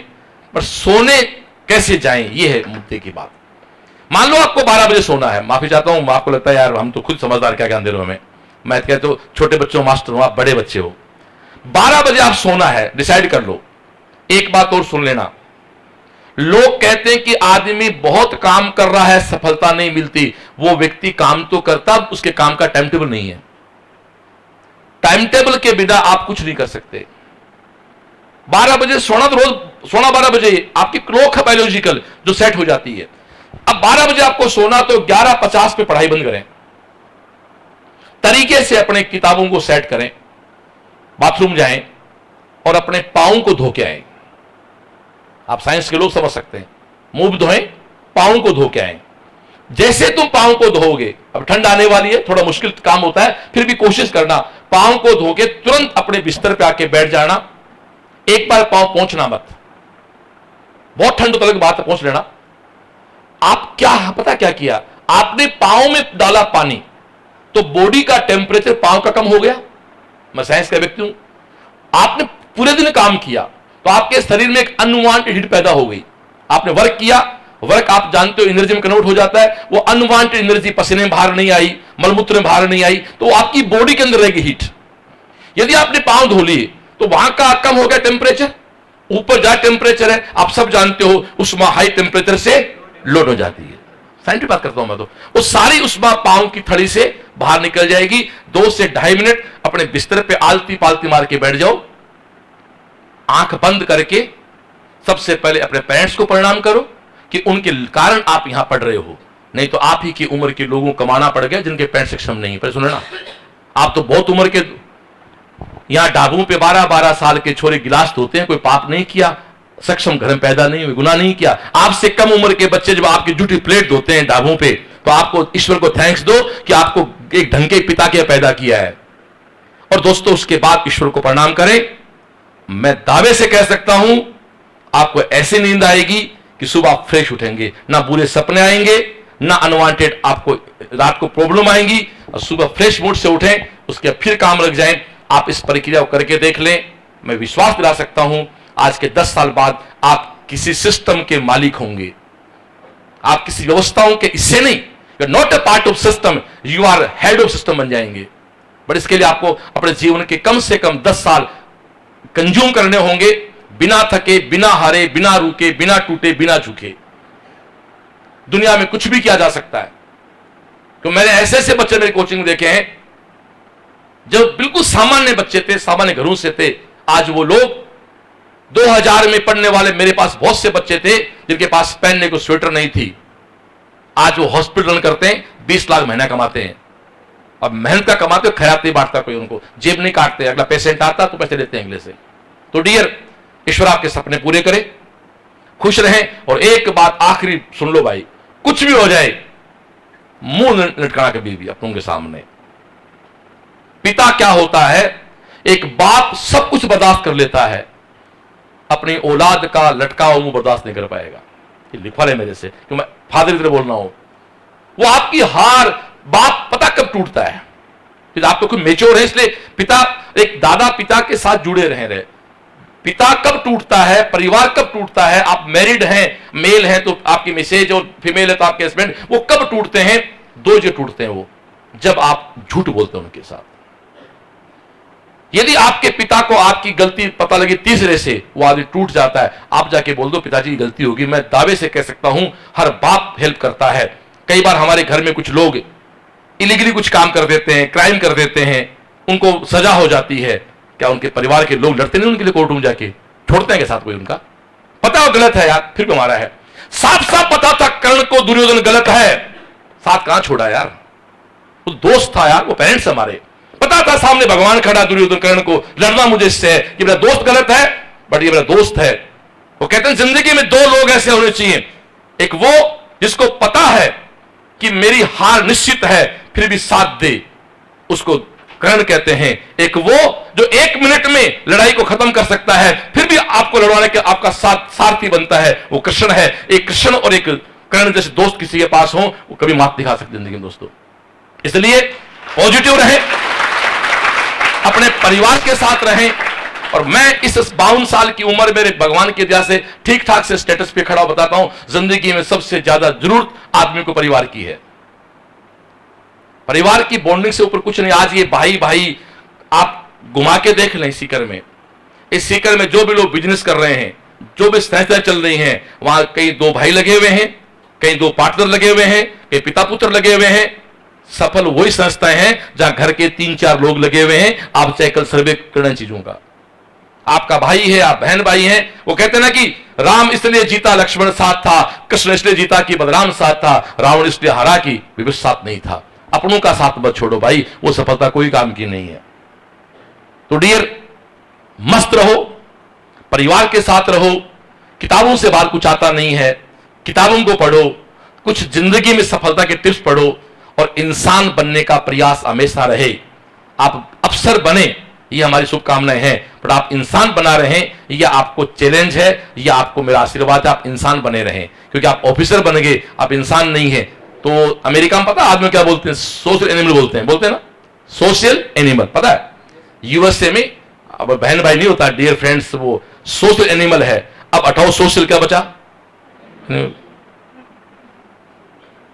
रिश्ते क्या होते हैं? मेरी आज एक बच्ची है, मेरी स्टूडेंट रही है, बिहार की गुड़िया थी, उसने यूएसए में घर लिया है। संस्कार क्या होते हैं, उसका फोटो है मेरे पास व्हाट्सएप पे, और उसने व्हाट्सएप पे लिखा कि मेरा यूएसए का पहला घर है। पहला मैं अभी किराए पे थी, हम पति पत्नी ने घर ले लिया यूएसए में, और मेरे पहला पिक मेरे पापा को भेजा है, दूसरा पिक आपको भेज रही हूं। और मेरा सपना उस दिन पूरा होगा जब मेरे पापा और आप यूएस से आके मेरे घर में, हमारे घर में हमारे साथ रह के लंच डिनर करें। ये संस्कार होते हैं। यूएस जाने के बाद भी वो गुड़िया, वो लड़की, वो दोनों पति पत्नी पेरेंट्स को याद कर, टीचर्स को मान के चलाओ, लोग बहुत आगे जाते हैं दोस्तों। तो बातें बहुत की जा सकती हैं। गवर्नमेंट जॉब पकड़ लो एक बार आगे बड़ा करने के लिए, और सफलता मिल जाए तो अच्छा, ना मिले तो अच्छा। एक हरिवंश राय बच्चन साहब का डायलॉग है, आपको ध्यान है? 5 मिनट और लूंगा आपसे मैं, फिर मुझे भी निकलना है, 6:30 मीटिंग है मेरी भी। आज अमिताभ बच्चन 80 साल का व्यक्ति केबीसी चला रहा है ना। अब हम देखते हैं केबीसी को, केबीसी का आप देखते हो? केबीसी आप जरूर देखें, मैं रोज देखता हूं उसको। अभी मैं उसको देखना स्टार्ट किया, बहुत इंटरेस्टिंग है वो। आप केबीसी 2 घंटे आती है, वो 2 घंटे पूरे भी दे दोगे ना तो नुकसान नहीं है दोस्तों। 80 साल का एक वृद्ध, गांव में 80 साल का दादा, सो कैसे होता सोच लो। वो 2 घंटे एक एपिसोड होता है, जिसके लिए अमिताभ बच्चन को करीब 12 घंटे शूटिंग करनी होती है। वो सुबह से रात तक शूटिंग करते हैं वहां। वो व्यक्ति आज, आप पता होगा, टीवी पे 2nd टीआरपी है उसकी, केबीसी की 2nd टीआरपी है, 2nd नंबर रैंक है टीआरपी में। गलतियां सबसे होती हैं। तो 1990 में, 91 में, आपको ध्यान, अमिताभ बच्चन दिवाली हो गए थे। मैं इस किस्से को बता के मेरी बात समाप्त करूंगा। लो मैं उस महानायक की कहानी बताऊं, महानायक क्यों बना। 1990-91 में बच्चन साहब ने कंपनी बनाई एवीसीएल, अमिताभ बच्चन कॉर्पोरेशन लिमिटेड, और इस देश में सबसे पहले विश्व सुंदरी का एक आयोजन किया था। वो दिवाले हो गए, वो उनके इतना कर्जा हो गया, उनके घर गाड़ी सब बिक गए थे। वो परेशान अमिताभ बच्चन, बहुत दुखी अमिताभ बच्चन अपने पिता के पास आए, बच्चन साहब के पास, और अपने पिता से एक लाइन कही। पिता क्या होता है? 2 लाइन है जिसने वापस अमिताभ को महानायक बनाया, शहंशाह बनाया। एक टूटा हुआ बेटा अपने पिता से कहता है कि जिंदगी में संघर्ष बहुत है। तो हरिवंश राय बच्चन कहते हैं, अमिताभ लाइन सही कर, जिंदगी में संघर्ष नहीं है, जिंदगी तब तक है जब तक संघर्ष है। और अमिताभ फिर खड़ा हो गया। और मुझे लग रहा है कि अमिताभ तू परेशान है, पर एक मेरी बात ध्यान सुन, जिंदगी में मन का हो जाए तो अच्छा, और मन का ना हो तो और भी अच्छा। अमिताभ कहता, बाबूजी बात समझ में नहीं आई। तो वो कहते हैं, इसका अर्थ यह है कि मन का हो जाए तो हमारी इच्छा से है, और मन का ना हो तो ईश्वर की इच्छा हो रही है, और ईश्वर हमारा बुरा नहीं चाह सकता। अब सब छोड़ो, पिता की बात आपके पल्ले नहीं पड़ती, दादा की बात पल्ले नहीं पड़ती। आपके छोटे भाई को क्या आप मिसगाइड कर सकते हो क्या? आप अपने माजे छोटे भाई को मिसगाइड कर सकते हो क्या? क्यों? उसके गार्जियन हो आप। तो पिता, दादा, जो टीचर्स हैं, वो आपको मिसगाइड कैसे कर सकते हैं? लगता कई बार ये गलत कह रहे हैं, ये उम्र का फर्क है। जितनी केयर आप अपने छोटों की करते हो, जितनी केयर आप घर में छोटों करते हो, उतनी आपसे बड़े आपकी केयर भी करते हैं। पर कई बार केयर आदमी को थोड़ी उल्टी लगती है, क्योंकि केवल सच्चाई होती है। आप 2 घंटा यूट्यूब चला रहे हो, फेसबुक चला रहे हो, कोई नहीं कहेगा तू खराब है, मां देखी डांट लाएगी तो मां बुरी लग जाती है। अच्छा दोस्त कहेगा, मैं एक बात कहता हूं, आप तो बड़े हो गए फिर भी सुन लो, आपकी गलती पे आपको इस धरती पे कोई डांटने वाला नहीं है। आखिरी सार सुन लो, आपने गलती की, पता ना आप गलती कर दी आपने, पता है गोली क्यों, आप पता है गलती की, आपने गलती की और इस धरती पे कोई आपको ना टोकने वाला है ना कोई डांटने वाला है, तो इस धरती पे तुमसे गरीब कोई नहीं है, कि तुम्हारा कोई नहीं है, क्योंकि डांटते उनको है जो अपने होते हैं। आप पे नौलगढ़ रोड है, अभी यहां जाके स्मोक कर लो, मैं आपको गलत एग्जांपल दे रहा हूं, स्मोक कर लो, सिगरेट पी रहे हो, गुटखा खा रहे हो, एल्कोहल यूज कर रहे हो, इस चौराहे पे 100 लोग खड़े हैं, क्या एक भी व्यक्ति टोकेगा आपको? ये मेरी बेटियां खड़ी हैं, कोई भी एक्टिविटी करो, क्या टोकेगा आपको कोई? कौन नहीं टोकेगा? बापू आ गया तो, बापू आ गया तो ठोकेगा। तो अपना कौन हुआ? ठोकने वाला है बिना टोकने वाला? ठोकने वाला। अपनों की टोका टोकी, अपनों मतलब जो भी आपका अपना है, अपनों की टोका टोकी आपकी जिंदगी में बाधा नहीं है, उस गाड़ी के ब्रेक हैं जो आपको बचाते एक्सीडेंट से। वो कहते हैं ना कि आपके पास मर्सिडीज है बट उसके ब्रेक नहीं, किसी काम की नहीं है। आपके पास घोड़ा तो है, लगाम नहीं है, किसी काम का नहीं। आप घोड़े हैं, घोड़े मतलब आप हॉर्स हैं, आपकी लगाम नहीं है तो आप किसी काम के नहीं है। आप घोड़े रहें, मर्सिडीज रहें, अच्छे रहें, पर ब्रेक रखें। और ब्रेक दोस्तों अपनों के गाइडेंस के होते हैं, अपनों की टोका टोकी होते हैं। इस पे एक बात, आखिरी बात कहूं कि एक बार अमिताभ से पूछा किसी ने, कुछ सालों पहले एक लड़की ने पूछा एंकर ने कि बच्चन साहब आपके पास सब कुछ है, आपके पास 2 साल पुरानी बात है, मैं ये देखता हूं वीडियो यूट्यूब पे, बाकी जो देखता मैं, बच्चन साहब आपके पास क्या कमी है? सब कुछ है। बच्चन साहब का बिल्कुल सही कह रहे हो, मेरे पास अच्छी बीबी है, अच्छी बेटे है, अच्छी बहू है, एक घर में बहुत प्यारी सी पोती है, और भगवान के दया से आर्थिक मजबूत सब कुछ है। एक कमी है, ये महानायक कह रहा है, जिसको तरसते लोग देखने को। अमिताभ से पूछा पत्रकार ने कि अब बच्चन साहब क्या कमी है? कहता सब कुछ, एक कमी है, जब से मेरे बाबूजी नहीं है, जब से बाबूजी साथ छोड़ गए, अब अमिताभ कहने वाला कोई नहीं है, बाकी सब है। दोस्तों ये होता अपनों का साया, जिंदगी इसको बोलते हैं। मेरे गाने की 4 लाइन के साथ मेरी बात पूरी करूंगा।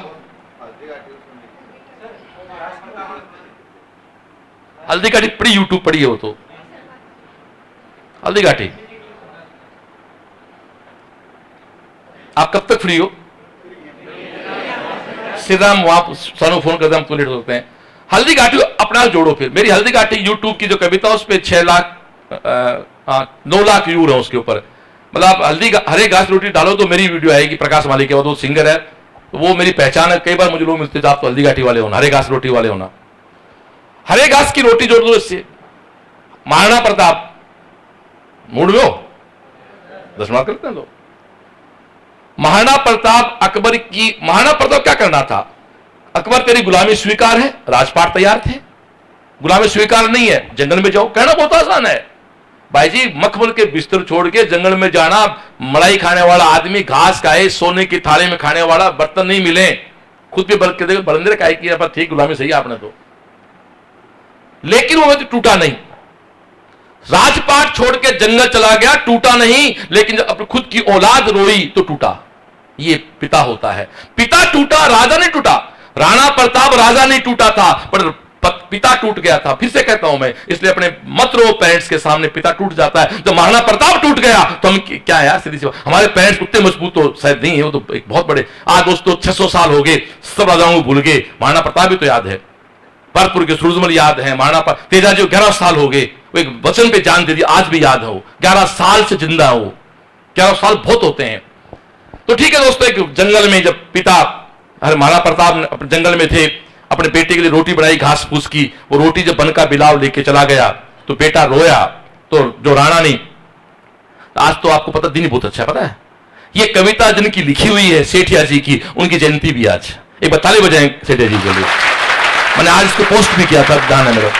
कन्हैयालाल सेठिया सुजानगढ़ के ही हैं, और आज ही मैं पोस्ट डाल के शेयर करके आया हूं कि हरे खास री रोटी ही जद बन बिलावड़ो ले भाग्यो, हरे घासरी रोटी ही जद बन बिलावड़ो ले भाग्यो, नानो सो अमरो चीख पड़ो, राणा रो सोयो दुख जाग्यो। हरे घासरी रोटी ही हूं लड़ो घणो हूं सयो घणो, मेवाड़ी मान बचावण ने। हूं लड़ो घणो हूं सयो घणो, मेवाड़ी मान बचावण ने। मैं पाछ नहीं राखी रण में, बैरारो खून बहावण ने। एक पिता खेत में काम करता टूटता नहीं है, एक फौजी सीमा पे बैठा -20 पे टूटता नहीं है, अपनी औलाद के लिए काम करता है। पर औलाद झूठ बोल के हार के लटका मुंह लेके जाती है तो पिता टूटता है।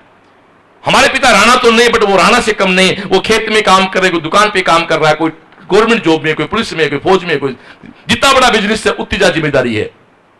कि हूं लड़ो घणो हूं सयो घणो, मेवाड़ी मान बचावण ने। मैं पाछ नहीं राखी रण में, बैरारो खून बहावण ने। जद याद करूं हल्दी घाटी, नैना में रक्त उतर आवे। जद याद करूं हल्दी घाटी, नैना में रक्त उतर आवे। सुख दुख रो साथी चेतकड़ो, सूती सी हुक जगा जावे। चेतक एक जानवर था, वफादारी करण आज जिंदा है। वो लोग कहते हैं कि अकबर हार के भी कहीं नहीं है, मेरा राणा अकबर जीत के भी कहीं नहीं है, मेरा चेतक राणा हार के भी आज देश के हर चौराहे पे शान से खड़े मिल जाते। दोस्तों एक बार राणा के खड़े हो जाओ।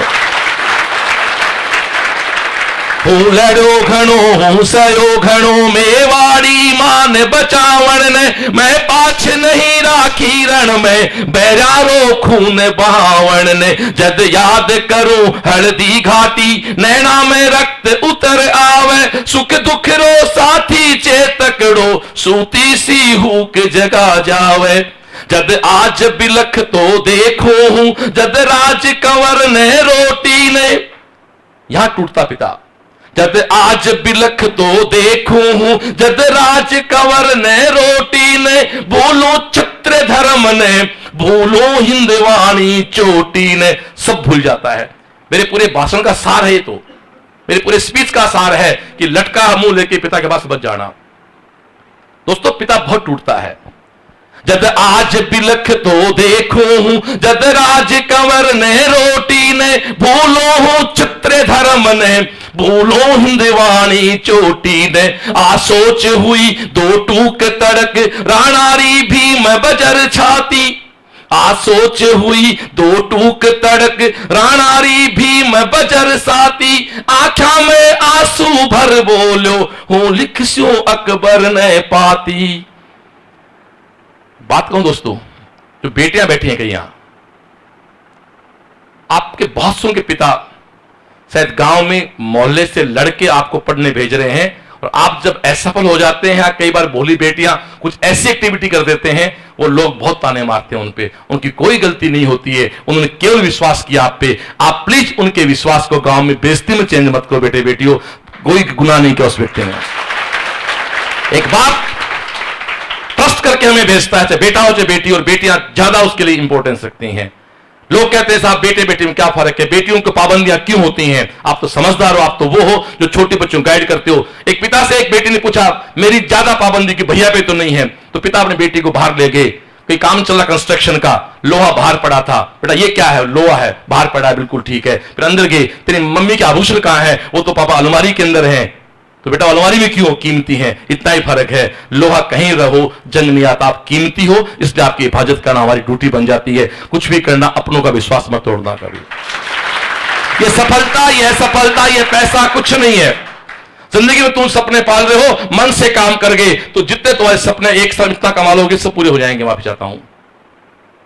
जद आज बिलख तो देखूं हूं, जद राज कंवर ने रोटी ने। बोलो हूं छत्र धर्म ने, बोलो हिंदवाणी चोटी ने।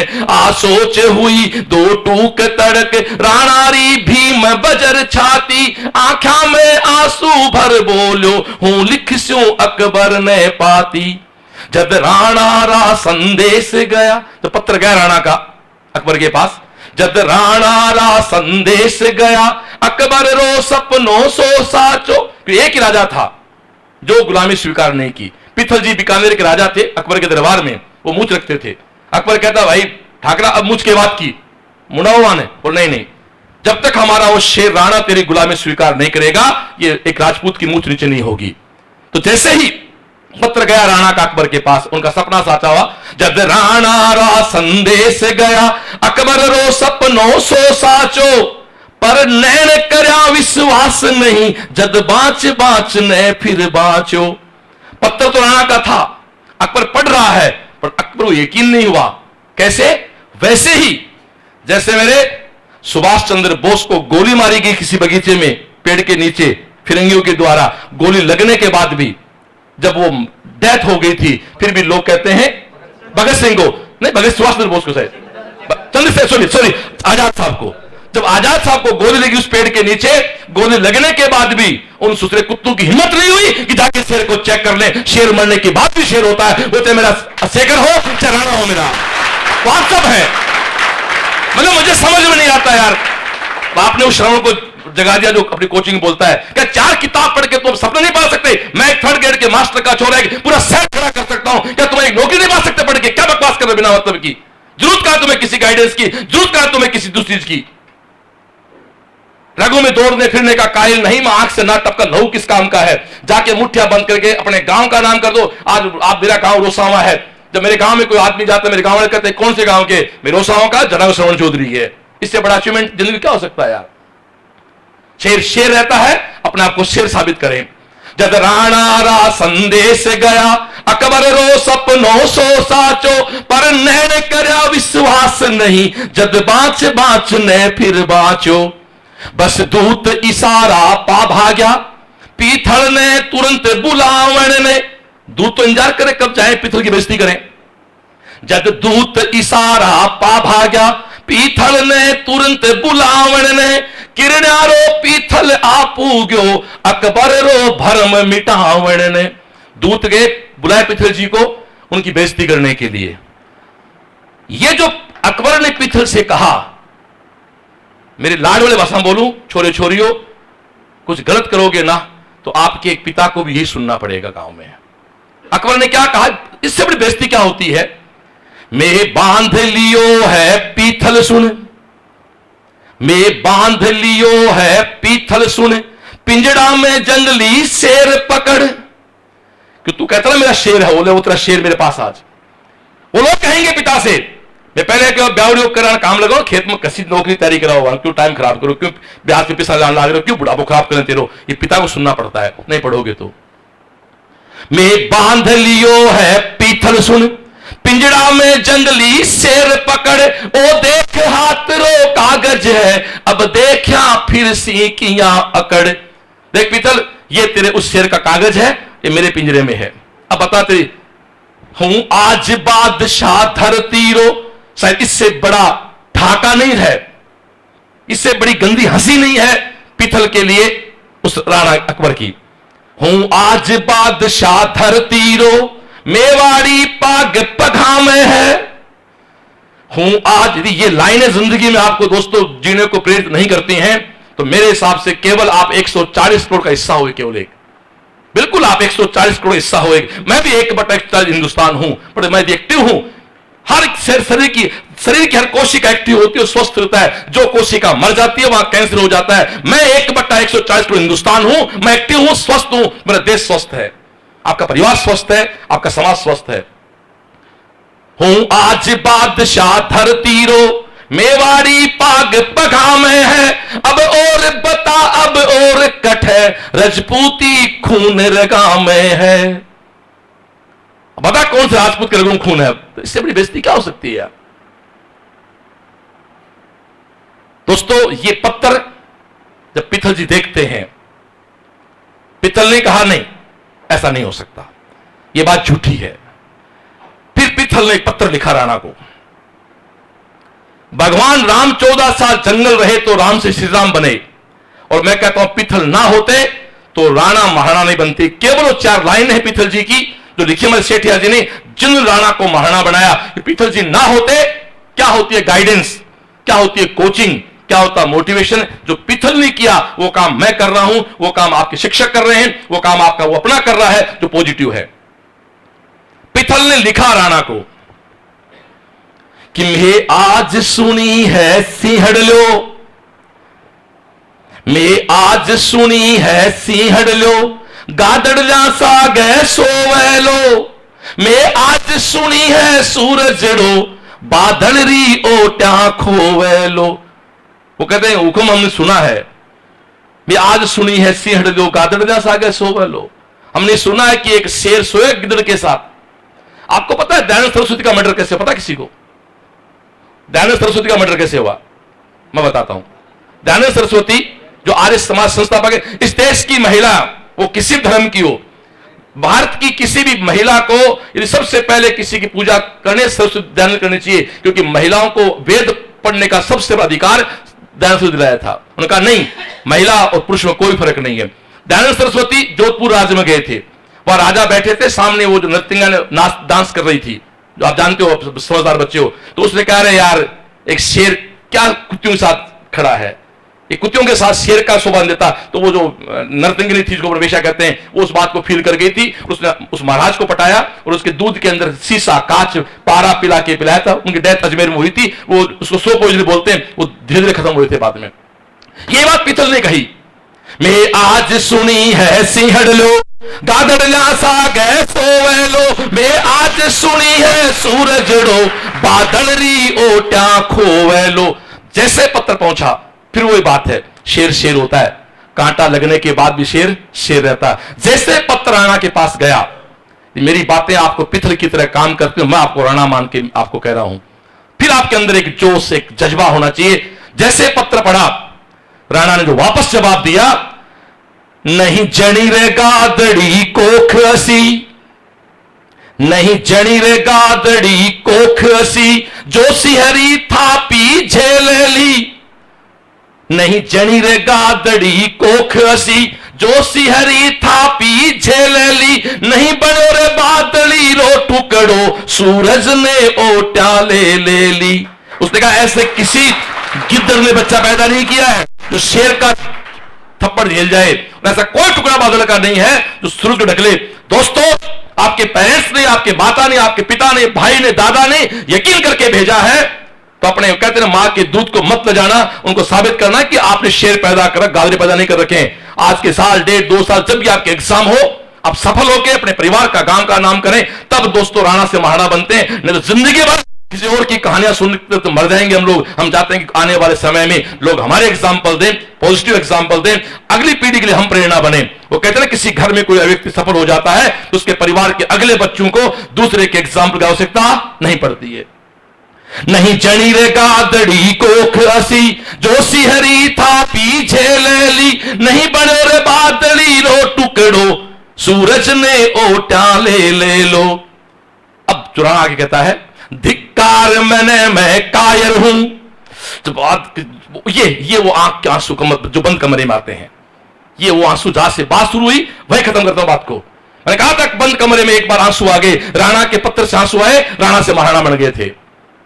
धिक्कार मैंने मैं कायर हूं, नाहररी एक ललकार हुई, हूं भूख मरूं हूं प्यास मरूं, मेवाड़ धरा आजाद रे। दोस्तों, क्या फर्क पड़ता है आपके कमरे में आज एसी हो ना हो, एक दिन ऐसा आएगा कि तुम्हारे पास सब कुछ होगा। हो सकता है तुम्हारा कमरा आज कोठड़ी हो, तुम भी श्रवण की तरह किसी कोठड़ी से अपना सफर शुरू कर रहे होंगे, कोई फर्क नहीं पड़ता, उस शहर के आप शहंशाह बन सकते हैं। पर केवल एक पागलपन खोपड़े में चाहिए, एक जिद खोपड़े में चाहिए। हूं भूख मरूं हूं प्यास मरूं, मेवाड़ धरा आजाद रहे, मैं घोर उजाड़ा मैं भटकूं, बट मन में मारी याद रहे। हरे घासरी रोटी ही जद बन बिलावड़ो ले भाग्यो, नानो सो अमरो चीख पड़ो, राणा रो सोयो दुख जाग्यो। मेरे अमर सिंह, सफल होके जाना है, अपने पिता को राणा से महाराणा बनाना है। मेरी शुभकामनाएं, मेरा आशीर्वाद, ईश्वर आपके सब सपने पूरे करे। मुझे नहीं पता क्या सपने हैं, आपका जो सपना पूरा करे। मैं चाहता हूं कुछ सालों बाद हम किसी टूर पे जाएं तो उस जिले का अधिकारी के चेयर पे आप बैठे मिलें। मैं बीकानेर गया था, मेरे दोस्त की बेटी प्रीति चंद्रा IPS है, वो एसपी थे बीकानेर, मैं उनसे मिलने गया, प्रोटोकॉल था, मैं पर्ची भेजी, बुलाया बच्ची ने, तो निश्चित बात है एक ऑफिसर सोचता भी कैसे काम आए होंगे, अंकल क्या काम आए हो? मैंने कहा बेटा कोई काम नहीं आया हूं, मैं केवल देखने आया हूं कि आज के 15 साल पहले हम जिस समाज परिवार में पैदा हुए हैं, हम जिन गांवों में पैदा हुए हैं, हम 15 साल पहले एसपी या इन बड़े अफसरों के बाहर केवल गार्ड की नौकरियां करते थे, हमारे छोरे छोरी इस एसपी की चेयर पे लगते कैसे, तो ये देखने के लिए आया हूं, मैं आपको देखने भी आऊंगा। मेरा सपना है आप अपने पैन की ताकत इतनी मजबूत करो कि आपके पैन से समाज का भला हो सके, आपके पैन में ताकत पैदा करो कि हमारे अपनों का भला कर सके। बाकी सब सपने हैं अपने, तो अपने। नमस्कार, जय हिंद।